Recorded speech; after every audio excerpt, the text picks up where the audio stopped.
State bank of India में बैल की एंट्री ने इंतजामिया की दौड़ें लगवा दें। भारतीय मीडिया के मुताबिक यह वाकया रियासत उत्तर प्रदेश के स्टेट बैंक ऑफ इंडिया की एक ब्रांच में पेश आया, जहां बिप्रा बैल बैंक में जा घुसा।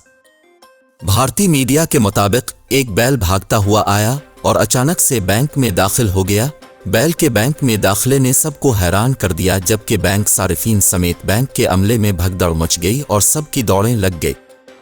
मीडिया रिपोर्ट्स में बताया गया है कि बैल को निकालने के लिए बाहर मौजूद सिक्योरिटी गार्ड ने एक डंडी का इस्तेमाल किया और बैल को बैंक से बाहर निकालने की कोशिश की, जिसमें सख्त मेहनत के बाद गार्ड को कामयाबी मिली।